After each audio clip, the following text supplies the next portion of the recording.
British Advanced Pain Clinic, Noppimayam Surgery Duram. For appointments 9155 15563.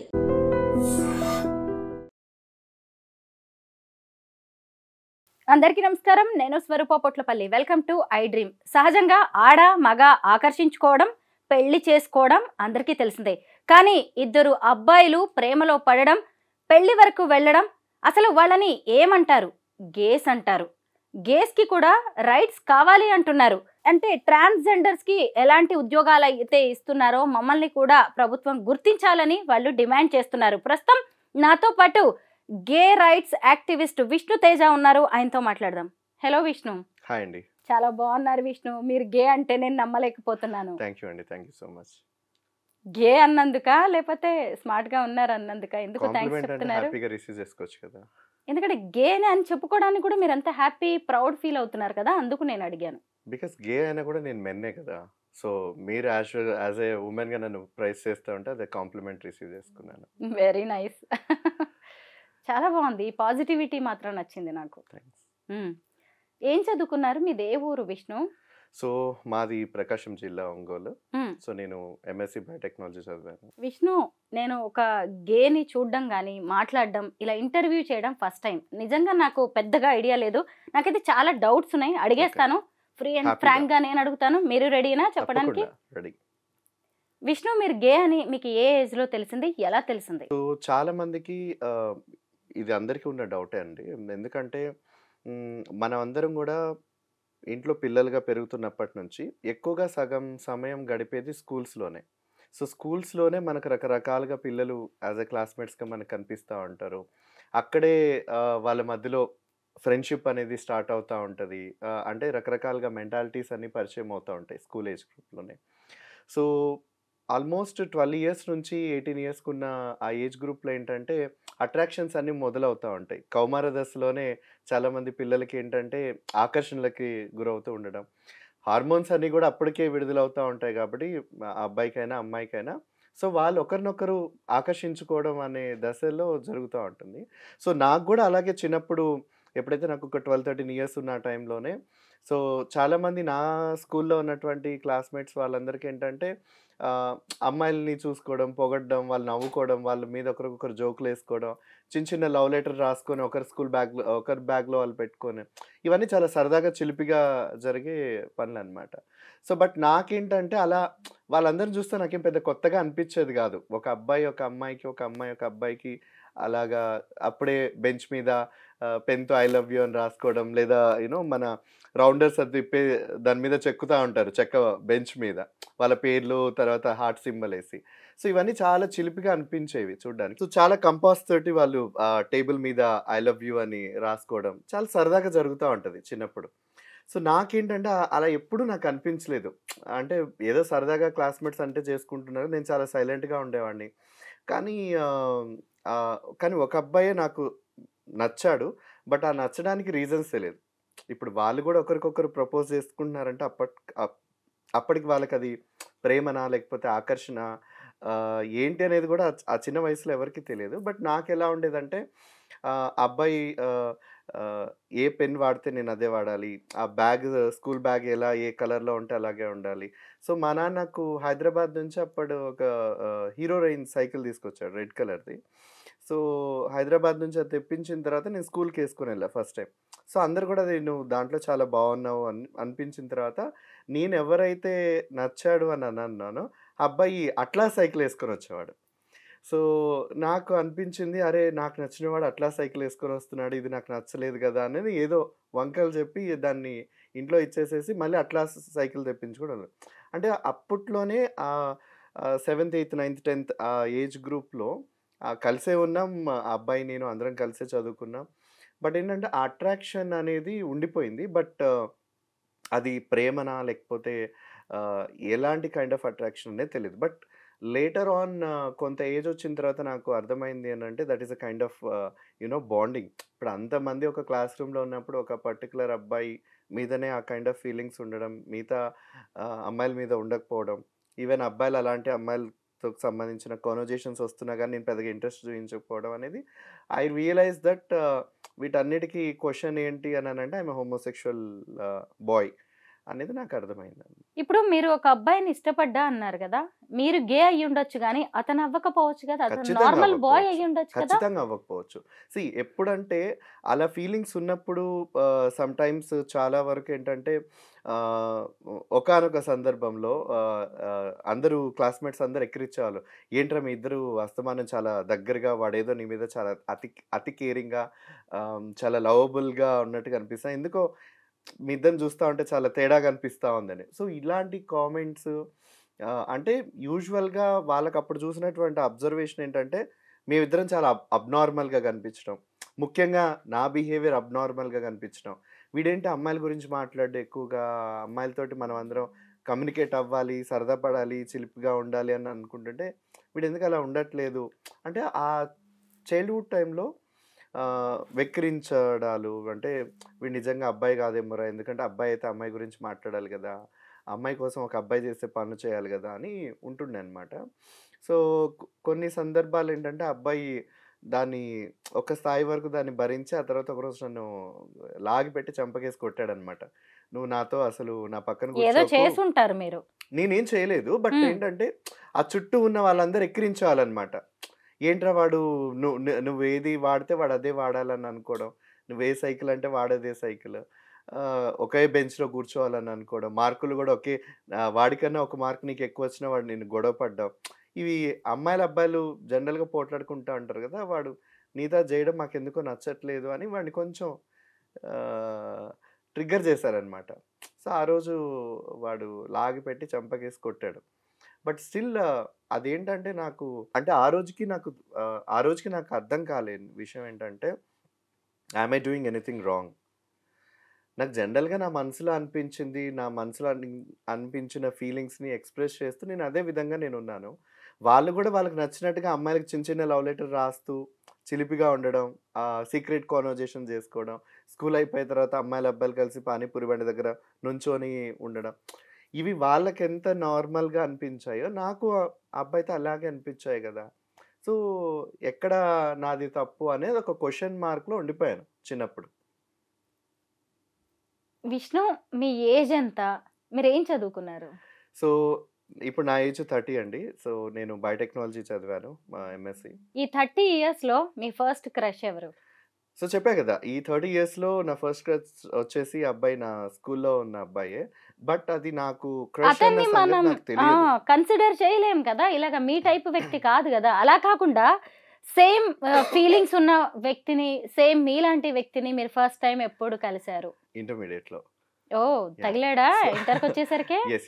So, నేనప్పుడు హైదరాబాద్‌కొచ్చాను చదువుకోడానికి. నేను intermediate అప్పుడు బైపీసీ చేస్తుండే కేపీహెచ్‌పీ కాలనీలో. సో, 2011 ఆ టైంలో. సో, మా కార్పొరేట్ కాలేజ్ వచ్చేసి కేపీహెచ్‌పీ కాలనీ మెయిన్ రోడ్‌కే ఉండేది. So, it's a 5 floors building. So, నేనొచ్చి జాయిన్ అయిన ఒక 2, 3 వీక్స్‌కి నేను చాలా ఒక్కడినే ఒక సెపరేట్ బాల్కనీ రూమ్‌లో నా బెడ్, నా అల్మారా అన్నీ నేను పెట్టుకొని సెపరేట్‌గా ఉండేవాడిని. ఎవరితో కమ్యూనికేట్ అయ్యేవాడిని కాదు. సో, ఒకరోజు ఒక అబ్బాయొచ్చి "మీది ఆంధ్రానా?" అంటే ఆంధ్ర. అబ్బాయిది నేటివ్ ఆఫ్ తెలంగాణ.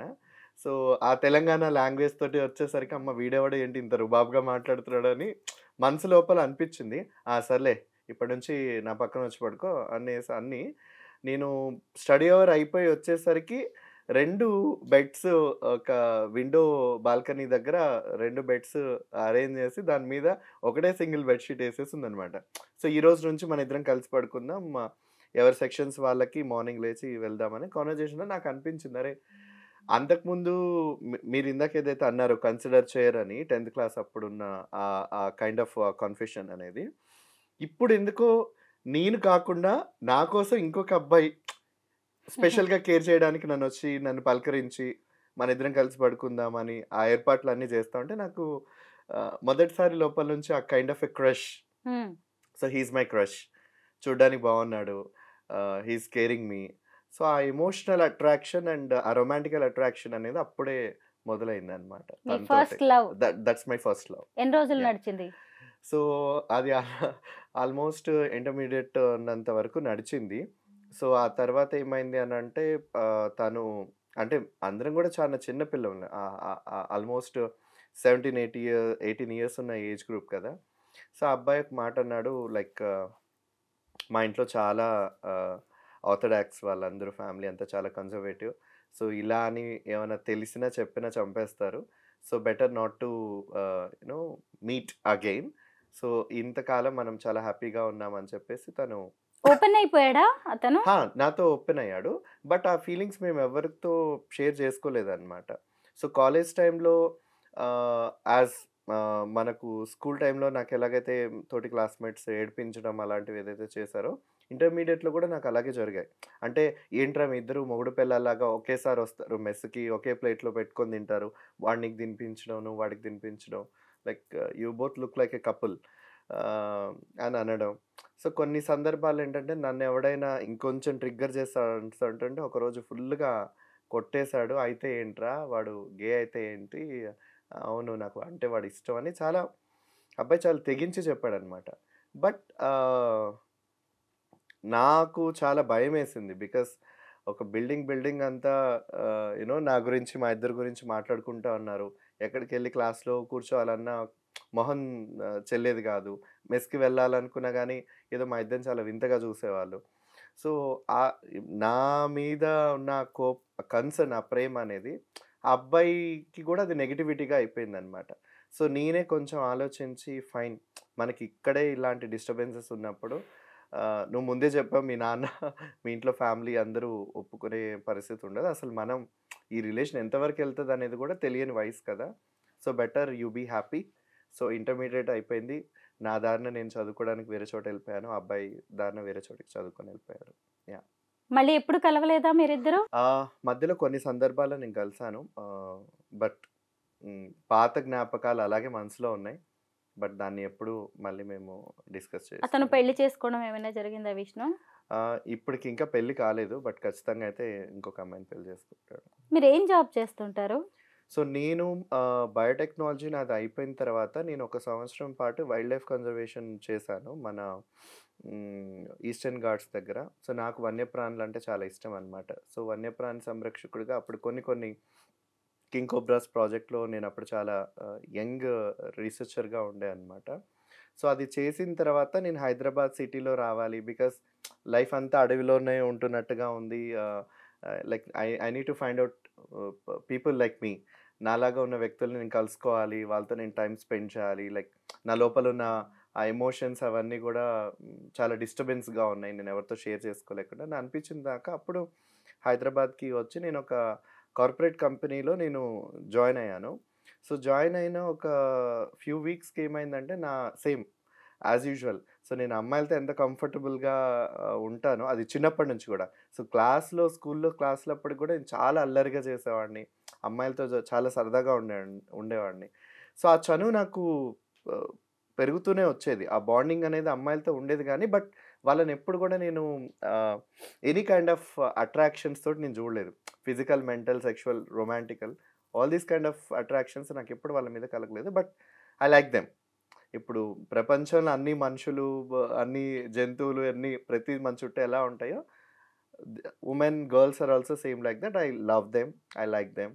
అండ్ ఆ రెస్పెక్ట్ కైండ్ ఆఫ్ అనే ఫీలింగ్ అనేది ఇంటర్నల్‌గా చిన్నప్పటి నుంచే జనరేట్ అవుతూ వచ్చిందనమాట. సో, ఎప్పుడైతే నేను అక్కడ వర్క్ చేయడం మొదలుపెట్టానో ఆ కార్పొరేట్ కంపెనీలో, సో, ఒకరోజు నాతో పాటు రెగ్యులర్‌గా లంచ్ చేసే ఒక కొలీగ్ ఏంటంటే, ఆ అబ్బాయి కొంత టైం నుంచి నాతో సరిగ్గా ఉండట్లేదు, మాట్లాడట్లేదు. ఎప్పుడు కలిసి తినేవాళ్ళం కూడా ఆ అబ్బాయి నాతో కూడా కలిసి కూర్చోవట్లేదు. వేరే టేబుల్ మీదకెళ్ళి వేరే గ్రూప్ ఆఫ్ పీపుల్‌తో కూర్చోవడం సో, నేను ఒకరోజు అడిగాననమాట తన్ని. ఎందుకు ఏమైనా ప్రాబ్లమా నాతోటి? ఏమైనా గొడవయిందా? లేకపోతే ఇంట్లో ఈజ్ ఎవ్రీథింగ్ ఆల్ రైట్? అని అని అడిగిన తర్వాత తనేమన్నాడంటే, everything is all right. But నీతో ఉంటేనే అది is like it is not an all right అంటే, ఎందుకు అలా అంటున్నావు? ఏమైంది అని అంటే, లేదు నీ సోషల్ మీడియా కానీ లైక్ నీ పోస్ట్ అండ్ నీ ప్రీవియస్ అన్నీ చూసిన తర్వాత they come to know that you are gay men. So, నీతో పాటు నేను ఉన్నాను. నీతో పాటు నేను కలిసున్నాను అనంటే, ఏంటి నువ్వు గూడా వాడి బాబుతేనా అన్నట్టుగా మాట్లాడుతా ఉన్నారు. సో, నాకెలాగో పెళ్లి కావాల్సిన వాడిని. నాకిలాంటి ట్యాగ్ లైన్స్ ఆఫీస్‌లో వచ్చిందంటే నాకు కెరీర్‌గా అయినా, పర్సనల్‌గా అయినా ఎఫెక్ట్ అవుతది. Sorry don't mind. బట్ నీ నుంచి నాకే ప్రాబ్లమ్ లేకపోయినా గానీ ఆఫీస్‌లో అందరూ అలా మాట్లాడుకుంటున్నారు అన్న తెలిసిన ఆ మరుక్షణమే నేను రిజైన్ చేసి వచ్చేసిన తర్వాత అప్పుడు నాకనిపిచ్చింది. సో, ఏదైతే ప్రీవియస్‌గా ఫస్ట్ క్రష్ ఉన్న అబ్బాయి నుంచి ఆ తర్వాత అరే! సొసైటీ యాక్సెప్ట్ చేయదు కదా! హోమోసెక్షువల్ పీపుల్స్‌నైనా, వాళ్ళు ఆడవాళ్ళైనా, మగవాళ్ళైనా యాజ్ యూజువల్‌గా మనం గే అండ్ లెస్బియన్స్ అని మాట్లాడుకుంటూ ఉంటాం. సో, వీళ్ళని యాక్సెప్ట్ చేయదు కదా సొసైటీ. సో, కాస్ట్ యాక్సెప్ట్ చేయదు, రిలీజియన్ యాక్సెప్ట్ చేయదు, సొసైటీ యాక్సెప్ట్ చేయదు, ఫ్రెండ్స్ యాక్సెప్ట్ చేసే సిట్యుయేషన్‌లో లేదు. కొలీగ్స్ దగ్గర కూడా అటువంటి ఫ్రీడమ్ ఆఫ్ ఎక్స్‌ప్రెషన్ అనేది ఎక్కడా లేదు. సో, ఇది ఎక్కడో చాలా ట్రిగ్గర్‌గా ఉంది అన్న టైంలోనే ఇప్పుడు అవన్నీ వదిలేసేసి నేను ఐ స్టార్టెడ్ లివింగ్ అలోన్. అప్పుడే నాకు కొత్త పరిచయాలయ్యాయి. సో, ఇప్పుడు ఎంతమందినైతే మీరు ఇంటర్వ్యూస్‌లో చూస్తూ ఉంటారో వాళ్ళందరూ సెలబ్రిటీ ఇన్‌ఫ్లుయెన్సర్స్ ఎవరైతే ఇప్పుడిప్పుడు ఉన్నారో, సో, వాళ్ళందరూ గూడా నేను టీనేజర్స్‌గా ఉన్నప్పుడు కలుసుకొని ఇప్పుడు ఇలా పెరిగాము. బట్ మీన్‌వైల్ ఈ ఈ మొత్తం మీరడిగినట్టుగా ఈ 30 ఇయర్స్ జర్నీలో ఆల్మోస్ట్ 18 ఇయర్స్ దగ్గర నుంచి నేను ఐడెంటిఫై చేసుకొని నాకు నేను అన్ని గ్రూప్స్‌లో తిరగడం, ఫైండ్ ఔట్ చేసుకోవడం మొదలుపెట్టిన తర్వాత సో, ఈ రోజుకి అది 12 ఏళ్ల ఎక్స్‌ప్లోరింగ్ థింగ్స్ అన్నమాట. మొత్తం దాని మీద వాయిస్ ఔట్ చేయడం, మాట్లాడడం. సో, ఆ రోజే నేను డిసైడ్ అయ్యాను. ఎక్కడైతే ఒక అంటే మీరిందాకన్నారు గేస్ కంటే గుర్తింపు అవసరమా అంటే, గే అన్న దానికి ఒక గుర్తింపు అవసరం లేదు. బట్ ఒక మనిషిగా, ఒక ఒక పురుషుడిగా నేనెవరిని కోరుకుంటున్నాను, ఎవరిని ఇష్టపడుతున్నాను, ఆ వ్యక్తితో నేనేం చేస్తున్నాను అనేది అది matter of my personal life and my privacy. నేను పని చేయట్లేదా? నేను బాగా చదవట్లేదా? మిగతాదేదైనా మీకు ప్రాబ్లమ్‌గా ఉంటే అవన్నీ మెటీరియలిస్టిక్. అవి దాంతో చేసుకోవాలి గానీ, ఒక వ్యక్తి జీవితానికి సంబంధించినవి మీకు తక్కువగా కనిపిస్తున్నాయి అనంటే అటువంటి ప్లేస్‌లో నేను ఉండలేను. అందుకని గుడ్ బై చెప్పేసి వచ్చేసాననమాట. సో, ఆ రోజు నుంచి ఈ రోజు వరకు కూడా Vishnuteja as a gay rights యాక్టివిస్ట్‌గా ఎక్కువగా ఎందుకు పాపులర్ అనంటే, గే మెన్ ఎక్కడైతే ఇలాంటి వివక్షతలకి ఎదుర్కొంటున్నారో సమాజంలో అయినా, కుటుంబంలో అయినా, చదువుకునే చోటైనా, వర్క్ చేసే ప్రదేశంలో అయినా, ఆ వివక్షతలన్నిటి మీద పోరాడడానికి నేను ఆ రోజే డిసైడ్ అయ్యాననమాట. విష్ణు ఎంత బ్యూటిఫుల్ గర్ల్‌ని చూసినా కానీ మీకెలాంటి ఫీలింగ్స్ కలగవా? ఫీలింగ్స్ కలగవా అనంటే మీకు ఆల్రెడీ చెప్పాను. ఇప్పుడు ఒక క్లాస్ రూమ్‌లో అయినా, లేకపోతే ఒక వర్క్ చేసే చోటైనా, సొసైటీలో ఒక అమ్మాయి వేల మంది అబ్బాయిలని చూస్తుంది. ఒక అబ్బాయి లక్షల మంది అమ్మాయిలని చూస్తాడు. కానీ వాళ్ళకు కొందరి మీద సెక్షువల్ అట్రాక్షన్ కలుగుతది. కొంతమంది ఎమోషనల్ బాండింగ్స్ అట్రాక్షన్ కలుగుతది. సో, ఎప్పుడైతే ఈ అట్రాక్షన్స్ అనేది బిట్వీన్ 2 అడల్ట్స్ మధ్యలో జరుగుతా ఉంటాయో, అవి very natural. The same thing ఎప్పుడైతే ఒక అబ్బాయి ఇంకొక అబ్బాయి మీద ఫీలింగ్స్ ఉన్నాయి. అమ్మాయి మీద లేవు. లేదు ఇంకొక అమ్మాయికి అమ్మాయి మీద ఫీలింగ్స్ ఉన్నాయి.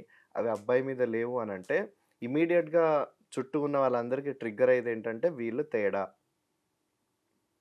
ఈ తేడా అన్నది మైండ్‌లో ఎప్పుడైతే వస్తుందో అది ఎక్కడి నుంచి వస్తుందనంటే చిన్నప్పటి నుంచే కాదు. మన ముందు తరాల నుంచైనా ఆడ జన్మ, మగ జన్మ ఎత్తారు అనంటే వాళ్ళిద్దరూ ప్రేమించుకోవాలి. లేదా పెద్దలు కుదిర్చిన సంబంధంలో అయినా వాళ్ళు పెళ్లి చేసుకోవాలి. వాళ్ళు కలిసి కాపురం చేయాలి. పిల్లల్ని కనాలి. మళ్ళీ ఆ లైఫ్ అనేది ఒక చక్రం. సో, ఈ లైఫ్ చక్రం భారతదేశంలో ఉన్న ప్రతి కుటుంబం అనేది అలవాటైపోయింది. సో, ఇప్పుడిప్పుడు ఆ కుటుంబ వ్యవస్థలో ఉంచి ఎవరైతే మళ్ళీ ఇద్దరు అబ్బాయిలు, ఇద్దరు అమ్మాయిలు వాళ్ళలో ఒక కుటుంబ వ్యవస్థ ఏర్పడాలి అని అనుకుంటే సమాజం దాన్ని యాక్సెప్ట్ చేసేటువంటి పరిస్థితిలో లేదు. సో, లేనటువంటి సిట్యుయేషన్‌లో మాలాంటి అట్రాక్షన్స్ అందరికి ఏం కనిపిస్తాయంటే అవి అన్‌న్యాచురల్, అబ్‌నార్మల్. మీరు బట్ నార్మల్ బాయ్ లాగానే ఉంటారా ఫిజికల్‌గా? యెస్. ఫిజికల్‌గా బాయ్‌గానే ఉంటా. యాహ్! కాకపోతే మెంటల్‌గా మీరు ఇంకొక బాయ్‌కి సీ అట్రాక్ట్ అవుతారు అంతే. ఎప్పుడైతే మనకు మన ఒక చిన్న క్లారిఫికేషన్ నేను మన వ్యూవర్స్ అందరికి కూడా చాలా మందికి తెలియందేంటంటే, మన 2 తొడల మధ్యలో ఉన్న భాగం ఏదైతే ఉందో, అది లైంగిక చర్యల కోసం లేదా పునరుత్పత్తి కోసమో దానికి సంబంధించినటువంటి ఒక భాగం. మన ఏ ఆడ వ్యక్తి అయినా, మగ వ్యక్తి అయినా వాళ్ళిద్దరు 2 తొడల మధ్యలో ఉన్నది. మన 2 చెవుల మధ్యలో ఉన్నది ఏదైతే మెదడు ఉందో, అది మన ఎమోషన్స్‌కి సంబంధించి, మన బాడీలోకి సంబంధించినటువంటి హార్మోన్స్, సెక్రెషన్స్ అదని. ఆ 2 కలిపితే ఇక్కడ ఏం ఫీల్ అవుతా ఉంటాము అనేది that is an attraction. So, ఒక మనిషికి ఎవరి మీద అట్రాక్షన్ కలుగుతుంది, ఎవరితో నవ్వాలి, ఎవరితో ఏడవాలి, ఎవరితో కలిసి ఒక చాయ్ తాగాలి, ఎవరితో కలిసి ఒక సిగరెట్ తాగాలి అనేది it is all between 2 humans. అది ఎప్పుడైతే చూసే జనాలకి ఇది అబ్నార్మల్ అని అనిపిస్తుందో, ఇదేదో చాలా తేడాగుందే అని అనిపిస్తుందో, అక్కడే ఒక వివక్షత మొదలవుతుంది. ఉదాహరణ బయట ఎందుకు? మీరే అన్నారు, మొట్టమొదటిసారి మిమ్మల్ని నేను చూస్తున్నానని. బట్ నాలాగా వచ్చి మాట్లాడాల్సిన అవసరం అందరికీ లేదు. ఎందుకంటే వాళ్ళెవ్వరు కూడా కనిపించరు. లెస్బియన్ అమ్మాయిలైనా అమ్మాయిలాగే ఉంటారు. గేస్ అబ్బాయిలైనా అబ్బాయిలాగే ఉంటారు. కానీ ఎక్కడైతే lunch time conversation, coffee time వచ్చినప్పుడు ఈరోజు ఆ కొలీగ్ అమ్మాయి చాలా బాగుంది కదా, లేదా ఈరోజు ఆ అబ్బాయి చాలా బాగున్నాడు కదా అని కాన్వర్జేషన్ వచ్చినప్పుడు నువ్వు రెస్పాండ్ అవ్వకపోతే తేడా, ఒకవేళ రెస్పాండ్ అయినా కూడా ఏంటంటే చాలా ఫేక్గా నిజమే బాగున్నారు అంటే మాట వరుసకు ఆ మాట అనకపోతే అక్కడ తేడా అన్న లేబుల్ వేసేస్తుందేమో ఈ సొసైటీ, ఆ చుట్టూ ఉన్నదన్న ఒక భయం అనేది. మీరు గే అని మీ ఫ్యామిలీ మెంబర్స్కి, మీ పేరెంట్స్కి ఎప్పుడు తెలిసింది? సో చాలామంది అనుకునేది ఏంటంటే నేను వాళ్ళకి డైరెక్ట్గా నేను గే అని చెప్పాను అనని. బట్ అదేం జరగలేదు నా లైఫ్ విషయంలో. సో మీకు చెప్పాను కదా ఇంటర్మీడియట్లో నా ఫస్ట్ క్రష్ అబ్బాయి ఉన్నాడని. సో మా సిస్టర్ వెడ్డింగ్ జరుగుతుంది. సో వెడ్డింగ్ జరుగుతున్న టైంలో వాడు నాకు డ్రెస్సింగ్ రూమ్లో నాకు పంచ కడుతున్నాడు అనమాట. సో నేను అబ్బాయిని అప్పుడు హక్ చేసుకొని రొమాంటికల్గా నేను అబ్బాయిని ముద్దు పెట్టుకుంటున్నాను నుదుటి మీద. సో అదే టైంలో నాకు హోటల్ ఆ రూమ్ డ్రెస్సింగ్ రూమ్ను ఓపెన్ చేసింది సడన్గా చూస్తే మా ఫాదర్. సో అంటే నేను అబ్బాయిని ఇలా హోల్డ్ చేసుకొని ఉన్నాను, వాడు నన్ను పంచ డ్రేప్ చేస్తా ఉన్నట్టు నా నడుంకి. సో అది ఆ భంగిమ చూడగానే మేము ఎవరు ఓపెన్ చేశారని షాక్లో నేను చూడగానే మా నాన్న. సో ఆ రోజు పక్క రోజు ఒక 2 రోజుల తర్వాత ఏం అనలేదు. సో ఒక 3-4 రోజులు అయిపోయిన తర్వాత నన్ను పిలిపించి అదే డోరు వియంకులు వాళ్ళు కనుక ఓపెన్ చేసి ఉండుంటే మన పరువు ఏమైండేది అని టీవీ డిష్ వేర్ తీసుకొని నన్ను ఫుల్ బాగా చాలా బాగా చాలా బాగా పడ్డాయి. సో ఆ తర్వాత నా మీద నిఘా పెంచారు. అప్పుడు చిన్న చిన్న నోకియా ఫోన్లు ఉండేవి మనందరివి. ఏదో ఒక రూ. 10 కార్డ్స్ వేసుకొని పర్ డే 200 ఎస్ఎంఎస్లు ఉండేవి. సో నేను వాడికి మా ఇంట్లో ఇలా అయింది, ఎందుకంటే ఫోన్ చేయలేను నీకు అన్నీ ఉంటాయి. సో అప్పుడు అన్నీ ఎస్ఎంఎస్లోనే. అవి కూడా మా నాన్న చదివేసి ఓహో! సో చాలామందికి ఈ 10th క్లాస్ ఇంటర్మీడియట్‌లో అమ్మాయిలు అబ్బాయిలు ప్రేమలో పడ్డం, వాళ్ళు కొంచెం కాలు జారారు అన్న పదాలు అప్పట్లో వాడుతూ ఉండేవాళ్ళు కదా. కాలు జారే ప్రయత్నాలు ఏమైనా జరుగుతూ ఉంటాయేమో, మళ్ళీ ఎక్కడ మన పిల్లలు తలవంపులు తీసుకొస్తారేమో అన్న టెన్షన్ పేరెంట్స్కి చాలా ఉండేది. వాటన్నిటికి భిన్నంగా వీడేంటి అబ్బాయితో ఇంత రొమాంటిక్గా చాట్ చేసి ఇక్కడ ఉండే అమ్మాయి అన్న అనుకుంటే పర్లేదు, వాడికి అబ్బాయి అసలు ఏం జరగబోతుందా అనేది మై ఫాదర్ వాజ్ లైక్ చాలా సీరియస్ అయ్యి ఇంకా మొత్తం గృహ నిర్బంధమే అనమాట. గృహ నిర్బంధం అయిపోయి ఆ తర్వాత నేను చాలా చాలా అంటే ఇంట్లోనే ఉండిపోయి మానసికంగా ఆ టార్చర్ అంతా అనుభవించేసిన తర్వాత ఇంకా నా వల్ల కాక పెన్ను పేపర్ తీసుకొని మన మానవ హక్కుల కమిషన్కి ఒక లెటర్ రాసేసి ఇలా నన్ను గృహ నిర్బంధం చేసి చాలా టార్చర్ చేస్తూ ఉన్నారు, ఇలా ఉన్నాను అన్న ఉద్దేశంతో అని చెప్పి పక్కింటి అబ్బాయికి రాసిన లెటర్ ఇచ్చేసి పోస్ట్ బాక్స్లో వేసేసి రమ్మని చెప్పారు. సో కరెక్ట్గా ఒక వారం తర్వాత హైదరాబాద్ నుంచి మా ఇంటికి స్పెషల్ టీం అంతా వచ్చారు. వచ్చిన తర్వాత ఇలా ఒక కంప్లైంట్ వచ్చింది, మీ అబ్బాయి ఎక్కడున్నాడు అని. డోర్ దిగానే మా మదర్ కనిపించారు. ఇలా ఒక కంప్లైంట్ వచ్చింది, మీ అబ్బాయి ఎక్కడున్నారు అని అంటే మా అబ్బాయి లేడండి బయటికి వెళ్ళాడు అని. లేదు కంప్లైంట్ వచ్చి ఇంట్లోనే ఉన్నాడు, మీరందరూ గృహ నిర్బంధించాడు, మీ ఆయన ఎక్కడ ఉన్నారు అని అడిగితే మా ఆయన లేరు డ్యూటీకి వెళ్ళారని. సో వాళ్ళు ఇమీడియట్గా వచ్చి లోపల అంతా సోదా అంతా సర్వీస్ చేసేస్తే నేను ఒక బెడ్రూమ్లో లైట్ ఆఫ్ చేసుకొని ఒక మూలన కూర్చొని ఉన్నా. It's like day routine. So అప్పుడు వెంటనే నన్ను బయటికి పిలిపించి లెటర్ నువ్వే రాసావంటే నేనే రాశాను అన్నాను. సో అక్కడ మీ వారికి ఫోన్ చేసి పిలిపించండి, ఎంక్వైరీ చేసి ఇన్వెస్టిగేషన్ చేసి చేస్తాము అని. సో, అక్కడ ఆ సిట్యుయేషన్‌లో మా మదర్ అబ్బాయి ఏదో తెలియక చేశాడండి. మీరైనా కొంచెం చూడండి. ఎందుకంటే ఇలాంటి సిట్యుయేషన్స్ వచ్చినప్పుడు వాళ్ళ నాన్న అలా రియాక్ట్ అయ్యారు. బట్ ఆయనకేం తనని కొట్టాలి, ఇప్పటికైనా బంధించాలి. ఒప్పుకున్నారా? మిమ్మల్ని మీ మా నాన్న మిమ్మల్ని వదిలేసారా? అంటే ఆయన ఒప్పుకునే టైం గూడా నాకు తెలిసి లేదనుకుంటా. సో, ఆ మధ్యలోనే అనారోగ్యంతో ఆయన చనిపోయారు. బట్ ఆ ఫేజెస్, ఆ సిట్యుయేషన్స్ అన్నీ చూసిన మా మదర్ ఎవరైతే ఉన్నారో మా మదర్ కంప్లీట్‌గా యాక్సెప్ట్ చేశారు. సో, చాలా ఇంటర్‌వ్యూస్‌లో మా మదర్‌ని అడిగినప్పుడు కూడా తను చెప్పిందేంటంటే, చిన్నప్పటి నుంచి కొడుకేంటి, కొడుకు ప్రవర్తన ఏంటి, కొడుకు ఎవరితో ఎక్కువగా ఉంటున్నాడు అనేది తెలుస్తా ఉంటది. ఎవరితో ఎక్కువ ఆడుకుంటున్నాడు, ఎవరితో ఎక్కువ చనువుగా ఉంటున్నాడు అనేది ఆటోమేటిక్‌గా ఏ తల్లికైనా తెలిసేది. సో, మా వాడు ఎందుకో ఎక్కువగా అమ్మాయిలతో అంత చనువుగా ఉండడు. అంటే చనువంటే ఇన్ ద సెన్స్ ఆఫ్ ఆ వయసులో ఉండే రకమైనటువంటి చనువుతో ఉండడు. ఎక్కువగా ఆడుకుంటాడు, అన్నీ చేస్తాడు గానీ, బట్ వాడికెప్పుడు ఆ ఇంటెన్షన్స్ ఉండేది కాదు. బట్ ప్రత్యేకంగా ఇంట్లో గులాబీ అంట్లుంటే అవన్నీ తీసుకెళ్ళి వాడికి నచ్చిన అబ్బాయికి ఆ గులాబీ అంట్లు ఇవ్వడం, ఆ మొక్కలు షేర్ చేసుకోవడం, లేదా ఇంటికి పిలిపించి అమ్మ ఇది చేసి పెట్టు, మా ఫ్రెండ్ వస్తాడు ఈరోజు ఇంటికి ఇది తింటు అంటే సేమ్ సెక్స్ బాయ్స్ మీదనే వాడివి ఈ కైండ్ ఆఫ్ ఉండేది. బట్ యూజువల్‌గా అది గ్రూప్ ఆఫ్ పీపుల్ తోటో లేదా ఇంకొక అమ్మాయిలతోటో చేస్తా ఉంటారు. బట్ నాకప్పుడే అనిపించింది లైక్ వీడు ఏంటి ఎక్కువగా అబ్బాయిలతో ఉన్నాడని. బట్ లేటర్ అది రియలైజ్ అయ్యాను. మా వాడికి అమ్మాయిలంటే ఇష్టం లేదు అబ్బాయిలకని. బట్ నేనదెప్పుడు వాడిని క్వెషన్ చేయలేదు. ఎందుకనంటే ఆల్రెడీ వాడిని క్వెషన్ చేసిన వాళ్ళందరూ వాడిని వాళ్ళ నాన్న, మిగతా వాళ్ళ స్కూల్ మేట్స్ వాళ్ళందరూ కూడా ఉంటుందని తెలుసుకొనే నేనెప్పుడు కూడా వాడినెప్పుడు నేను క్వెషన్ చేయలేదు. సో, అని మా మదరు అప్పుడు ఆన్సర్ ఇంతవరకు ఇచ్చారు. అమ్మాయిలెవ్వరు మిమ్మల్ని మీకు ప్రపోజ్ చేయలేదా? ఆ! ఐ లవ్ యూ చెప్పిన వాళ్ళున్నారా? ఆహ్, ఉన్నారండి. సో, హ్మ్. నాకు అది ఎంత ఆహ్, కష్టమైన సిట్యుయేషన్ అంటే నా లైఫ్‌లో ఆహ్, వాళ్ళేమో చాలా ఎమోషనల్‌గా పెంచుకొని సో, నాకు 10థ్ క్లాసు, 8, 9, 10థ్ క్లాస్ నేను స్కూల్ ట్యూషన్‌కే వెళ్ళేవాడిని. సో, తెలుగు మీడియంలో ఒక అమ్మాయి ఉండేది. సో, ఆ అమ్మాయి నేనంటే చాలా ఇష్టపడి స్కూల్ ట్యూషన్స్‌కి కూడా తరచుగా వచ్చేదనమాట. సో, ఆమె తెలుగు మీడియం సెక్షన్ ట్యూషన్ దగ్గర వదిలిపెట్టేసుకొని, ఇంగ్లీష్ మీడియం ఉండే నా దగ్గరకొచ్చి నా పక్కన కూర్చునేదనమాట. సో, ఆ అమ్మాయి నా పక్కనే వచ్చి కూర్చోవడం, ఆ చనువించడం.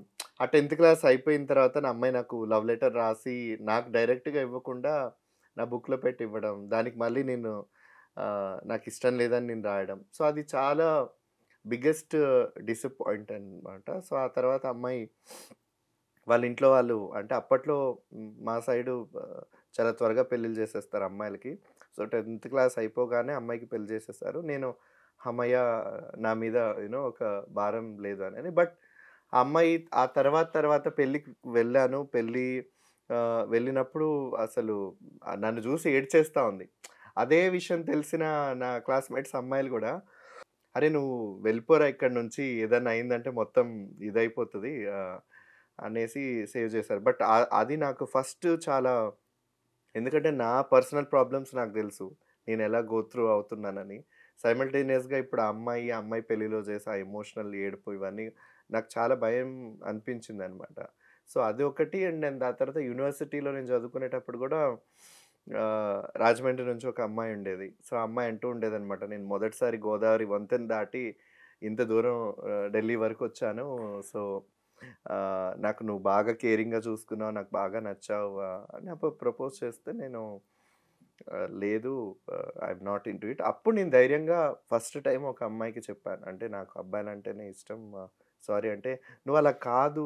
ఒక్కసారి కలిసుండు నాతోటి నీకు తెలుస్తది" అని తను చెప్పిందనమాట. బట్ స్టిల్ ఐ రిజెక్టెడ్ అనమాట. సో, ఆ తర్వాత ఇంకా ఇప్పటికి కూడా నేను ఎక్కడ కలిసినా ఏ అమ్మాయిలు ఎవరు చూసినా చాలామంది దే ప్రపోజ్. పెళ్లి చేసుకోమని కోరుతూ ఉంటారా చుట్టుపక్కల వాళ్ళందరూ?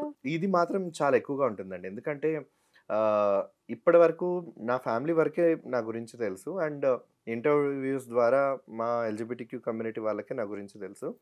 బట్ నేను ఎక్కడ ఉంటున్నానో మా రిలేటివ్స్ అయినా నేను ఉండే అపార్ట్మెంట్స్ వాళ్ళకైనా ఎవరికీ కూడా నా గురించి అంతగా తెలీదనమాట. సో, ఎక్కడైనా ఫ్యామిలీ ఫంక్షన్స్‌కెళ్తున్నప్పుడు ఏంటంటే పెళ్ళెప్పుడు చేసుకుంటావు? You know they were so అంటే క్యూరియస్ అనమాట. అంటే మీ అబ్బాయి చాలా బావుంటాడు. మా అమ్మాయికి ఇచ్చి చేస్తారా? లేకపోతే సంబంధాలు చూడమంటారా? ఇలాంటి కన్వర్జేషన్స్ అన్నీ వచ్చేవన్నమాట. సో, మా మదర్ చాలా సింపుల్‌గా వాడికి నచ్చితే చేసుకుంటాడు. నచ్చకపోతే వాడి ఇష్టం వాడెలా ఉండాలనుకుంటాడు. అంటే ఇదొక్కటే పాస్ చేసేదన్నమాట. సో, తను ఇబ్బంది పడేది కాదు. ఆ సిట్యుయేషన్స్‌లో నన్ను గూడా ఇబ్బంది పెట్టేది కాదు. బట్ ఈ క్వెషన్స్ బట్ ఈ క్వెషన్స్ అయితే చాలా రెగ్యులర్‌గా ఎన్‌కౌంటర్ అవుతుంటాయి. విష్ణు, మీకు అబ్బాయిలంటే అట్రాక్షన్ ఉండొచ్చు, వాళ్ళతో మీరు కలిసి ఉండొచ్చు. అది మీ పర్సనల్ థింగ్. ఇలా పబ్లిక్ చేసుకోవడం అవసరమా? ఇంటర్వ్యూలు ఇవ్వడం అవసరమా? అసలు గే అని చెప్పుకోవడానికి మీకేం అనిపించట్లేదా? ఇది చాలా మంచి ప్రశ్న. ఎందుకనంటే గే అని చెప్పుకొని తిరిగినంత వరకు వాళ్ళకేం పెద్ద కీర్తి కిరీటాలేం రావు. పిలిచి సన్మానాలు చేయరు. అవార్డులు, రివార్డులు కూడా ఏమి ఇవ్వరు. బట్ ఎందుకు ఐడెంటిటీని సొసైటీకి రివీల్ చేసి చెప్పాలి అనంటే, ఉదాహరణకు మీరన్నారు. నేను గే అని మీకు తెలిసిన తర్వాత, చెప్పిన తర్వాత నువ్వలా లేవు అని మీరన్నారు. కానీ ఈ ప్రపంచంలో ముఖ్యంగా మన తెలుగు రాష్ట్రాల్లో కొన్ని వేల మంది నాలాంటి గే మగవాళ్ళున్నారు. వాళ్ళు ఆహ్, కుటుంబం కోసమో, సమాజం కోసమో, ఫ్రెండ్స్ కోసమో, లేదా వాళ్ళు అనుకున్నటువంటి జీవితం సాఫీగా సాగాలనుకునే దానికోసమో ఎవరైనా అమ్మాయిని పెళ్లి చేసుకొని, తర్వాత ఆ అమ్మాయి జీవితాన్ని ఇబ్బంది పెట్టి, అది మళ్ళీ రోడ్డు మీదకొచ్చి, అదంతా ఒక పెద్ద గందరగోళం, గజిబిస్తానం. ఎందుకంటే, గే అంటేనే ఒక మగవాడికి ఇంకొక మగవాడి మీద అన్ని రకాలైనటువంటి ఆకర్షణ.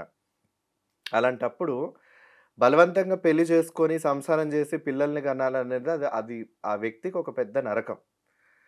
కానీ ఎందుకు నా భర్త ఇలా చేయలేకపోతున్నాడంటే, సొసైటీ ఒక స్టాంపేస్తదంటే, మగాడు కాదు, మగతనం లేదు, సంసారానికి పనికిరాడు. ఇలాంటి మాటలతో చాలా ఉక్కిరిబిక్కిరి చేసేసి చాలామంది మగవాళ్ళు సూసైడ్ చేసుకోవడానికి అనే పరిస్థితులు వెళ్ళిపోతాయి. నా టైమ్ పీరియడ్‌లో ఎప్పుడైతే నేను నా జాబ్ మానేసిన తర్వాత స్టార్టింగ్‌లో నన్ను నేను వెతుక్కోవడం, నా చుట్టూ ఉన్న వాళ్ళని వెతుక్కోవడం మొదలుపెట్టిన ఆ సందర్భంలో నాకు ఇప్పటికీ గుర్తుంది. ఆహ్, మాదాపూర్ ఒక కార్పొరేట్ హాస్పిటల్‌లో ఒక అబ్బాయి సూసైడ్ చేసుకొని బెడ్ మీద ఉండిన తర్వాత లాస్ట్ చనిపోతాడు. డాక్టర్ ఒక 10 మినిట్స్ అని డిక్లేర్ చేసిన తర్వాత ఏదైనా మాట్లాడాలనుకుంటే మాట్లాడొచ్చు అని చెప్పిన తర్వాత నేను అతనితో మాట్లాడుతున్నప్పుడు నా చేతిలో చేసుకొని ఒక మాట చెప్పాడు. ఎట్టి పరిస్థితుల్లో నేను ఒక అబ్బాయి అయ్యుండి ఇంకొక అబ్బాయి మీద ఫీలింగ్స్ ఉన్నాయి. అది మా ఇంట్లో వాళ్ళకి తెలిస్తే ఒప్పుకోరు. నాకు ఈ టెన్షన్సే నాకు లైఫ్‌లో చాలా డిస్టర్బింగ్స్‌గా ఉన్నాయి. నాకు బతకాలని లేదు అని అబ్బాయి సూసైడ్ చేసుకున్నప్పుడు, ఆ అబ్బాయి నాకు చెప్పిందేంటంటే, నేను చనిపోయిన తర్వాత because he is still in conscious, he knows that he is going to die in a minutes. నాకు ప్రామిస్ చేయించుకొని చెప్పిన మాటేంటంటే, మా ఇంట్లో వాళ్ళకి అమ్మాయిని ప్రేమించాడు, అమ్మాయి మోసం చేసిందనే చెప్పు. ఎందుకనంటే వాళ్ళకి గూడా ఒక గౌరవం ఉంటుంది. ఇలా అని తెలిసిన తర్వాత చుట్టుపక్కల మిగతా వాళ్ళందరూ గూడా చాలా ఇదిగా చూస్తారు. దయచేసి ఈ విషయాన్ని ఈ విషయాన్ని నువ్వు నిజంగా చెప్పు. అమ్మాయి కోసం చనిపోయాడనేది. ఎటువంటి ఎంక్వైరీస్ ఏవి పెట్టుకోకుండా అమ్మాయి నాకు చెప్తూ ఉంటాడు చనిపోయాడని.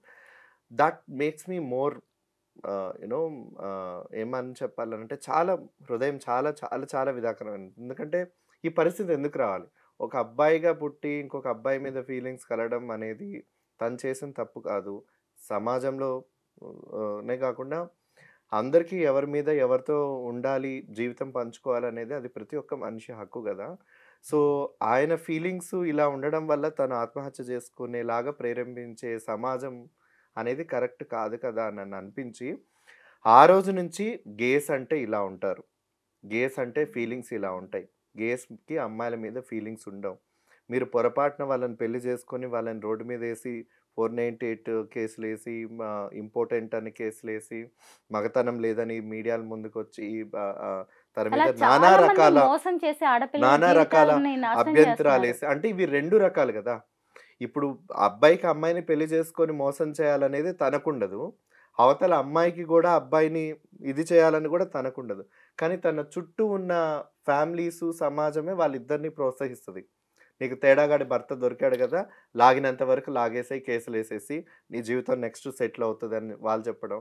వీడేంటంటే తనకి తాను సమాజంలో పరువు పోకోకుండా, కుటుంబం దగ్గర పరువు పోకోకుండా స్టిల్ దాన్నింకా కాపాడుకోవడానికి ప్రయత్నాలు చేయడం. ఇవన్నీ గూడా చాలా డిస్టర్బెన్సెస్ క్రియేట్ చేస్తా ఉంటాయి. సో సొసైటీకి అవగాహన రావాలి, ఒక గే అంటే ఎవరు, వాళ్ళ లక్షణాలేంటి, వాళ్ళ మనస్తత్వం ఏంటి అనేది చాలా ముఖ్యమన్న ఉద్దేశంతోటి నేను ముందుకొచ్చి, మేమంటే ఇలా ఉంటాం, మా మనసు ఇలా ఉంటది, మా నడవడిక ఇలా ఉంటది అనేది చెప్పడం మొదలుపెట్టాననమాట. అందుకు తప్ప మిగతా ఏ చోట కలిసి హాయ్ అండి నేను గే అండి, కొందరు ఇంటర్వ్యూస్ చేస్తా ఉంటారు కదా! అలా చెప్పుకోవాల్సిన అవసరం కూడా లేదు. బికాస్ గే అనేది నా సెక్షువల్ మెంటల్ రొమాంటికల్ అట్రాక్షన్. అది ఇద్దరు వ్యక్తుల మధ్యకి సంబంధించిన అది. అది నా బెడ్‌రూమ్ మ్యాటర్. నా పర్సనల్ లైఫ్ మ్యాటర్. 10 మందికి మెడలో యేసుకొని నేను గే అండి చెప్పాల్సిన అవసరం కూడా నాకు లేదు. సో, కేవలం రైట్స్ కోసం, విజిబిలిటీ కోసం, అవేర్‌నెస్ కోసం మాత్రమే నేను ఐడెంటిటీని రివీల్ చేసి మాట్లాడుతున్నాను. అది ఇంటర్వ్యూస్‌లో అయినా, ఎక్కడైనా వేదికల మీద అయినా. విష్ణు, గే మెన్ మధ్య ఫిజికల్ రిలేషన్ ఉంటుందా? యెస్ అండి. సో, గే మెన్ మధ్య రొమాంటికల్ రిలేషన్ ఉంటుంది, ఫిజికల్ రిలేషన్ ఉంటుంది, సెక్షువల్ రిలేషన్ ఉంటుంది. సో, ఎవరైతే వీడు తేడాగాడు పడక గదిలో అన్న టైటిల్స్ తోటి బయటకొచ్చే ఇంటర్వ్యూస్ చూస్తా ఉంటాం. ఆ కామెంట్స్ చూస్తా ఉంటాం. ఇక కోర్టులలో కేసులైతే చాలా ఉంటాయి. నా మొగుడు సంసారానికి పనికిరాడు, నా జీవితం నాశనం అయిపోయిందని. ఎక్కడ పనికిరాడు అంటే, ఉదాహరణకు ఒక ఇద్దరు వ్యక్తులు, వాళ్ళ ఆడైనా, మగ అయినా, ఎవరైనా గానీ, వాళ్ళకి ఒకరి మీద ఒకరికి ఆకర్షణ లేకుండా మీరు వాళ్ళిద్దరిని ఒకరు బెడ్‌రూమ్‌లోకేసి తలుపేస్తే వాళ్ళ మధ్యలో ఏమైనా అవుతదా? It's an impossible. ఎందుకు ఇది ఒక విచక్షణ.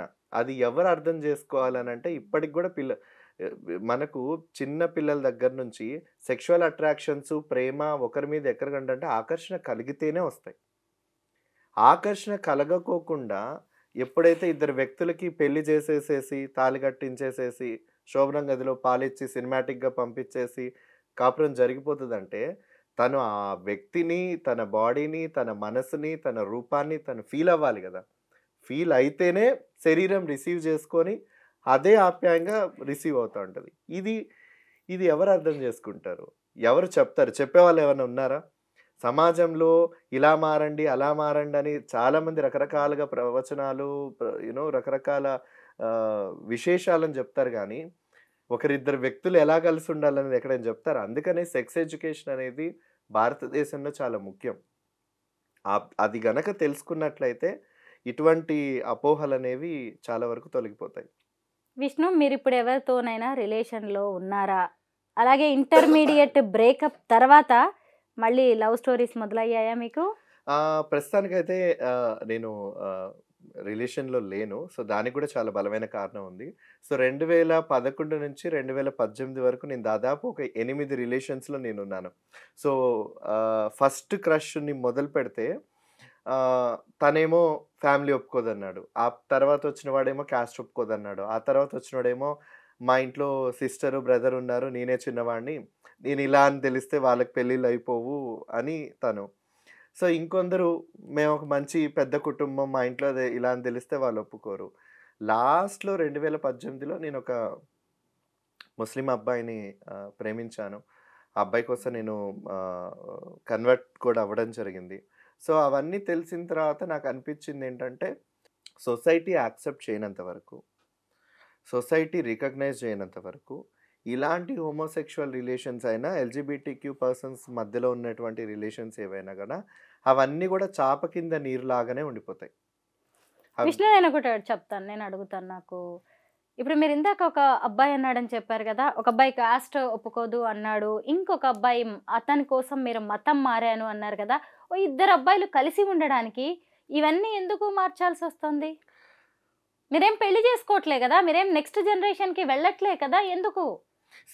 ఎప్పుడైనా మీరు చూడండి, ఒకటి గమనించండి, సమాజంలో ఇద్దరు వ్యక్తులు ప్రేమించుకున్నారు అనంటే వాళ్ళందరూ ఆ కొంత పరిచయంలోనే, ఆ కొంత ప్రేమాయణం టైంలోనే మనం ఒక ఇల్లు కట్టుకోవాలి, మన ఇద్దరం కలిసి ఉండాలి, మనం ఈ ఊర్లో ఉండాలి, మన పిల్లలకి ఈ పేరు పెట్టుకోవాలి అనేది ఊహించేది ఉంటుందా? ఉండదా?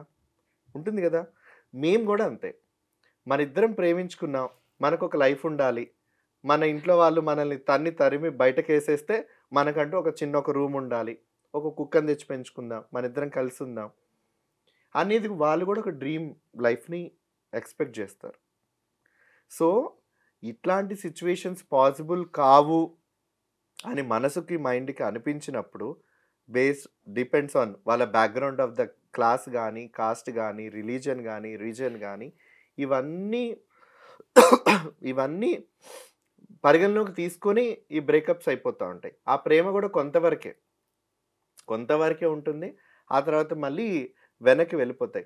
సింపుల్ ఉదాహరణ అండి, ఒకప్పుడు హైదరాబాద్లో మనకు ఆర్య సమాజ్ ఉండేది.